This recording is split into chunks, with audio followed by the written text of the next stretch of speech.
Fakta demi fakta dalam kasus tewasnya Merinda Tri Agustin di Kabupaten Lumajang, Jawa Timur, mulai terungkap. Polisi memastikan bahwa pria berinisial Ari yang merupakan kekasih korban telah diamankan sebagai tersangka dalam kasus pembunuhan tersebut. Di balik hubungan asmara yang telah berlangsung hampir 1 tahun, muncul keterangan dari keluarga dan warga sekitar yang menyebut pasangan itu beberapa kali terlibat pertengkaran sebelum tragedi terjadi. Meski demikian, keluarga mengaku tidak pernah menyangka perselisihan tersebut akan berujung pada dugaan pembunuhan.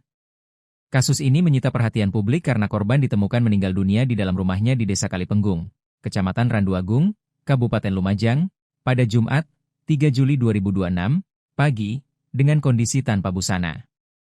Hingga kini, polisi masih mendalami motif yang melatar belakangi dugaan pembunuhan tersebut.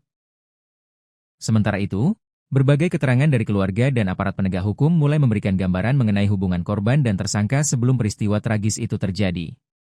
Ari bukan sosok asing bagi keluarga Merinda Tri Agustin. Pria tersebut diketahui merupakan tetangga korban di Desa Kalipenggung sekaligus kekasih Merinda. Korban sendiri diketahui merupakan anak yatim piatu yang selama ini tinggal bersama paman dan bibinya. Keluarga mengaku mengetahui hubungan asmara keduanya sejak Agustus 2025. Paman korban, Saniman, mengatakan dirinya memang pernah bertemu dengan Ari, meski hubungan mereka tidak terlalu dekat. Tidak begitu kenal akrab. Pernah ngantar sampai sini lalu salaman, tapi bukan di rumah saya tapi di rumah saudara saya, ujarnya.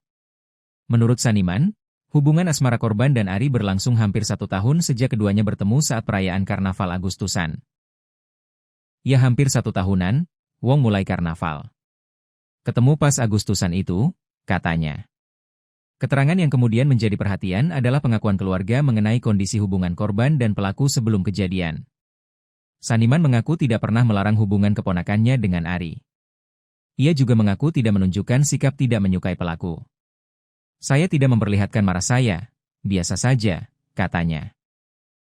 Namun, berdasarkan informasi yang diterimanya dari warga sekitar, korban dan Ari disebut beberapa kali terlibat adu mulut sebelum peristiwa pembunuhan. Sempat cekcok adu mulut antara korban dan pelaku itu, tidak tahu masalahnya apa. Itu sebelum kejadian, ungkap Saniman.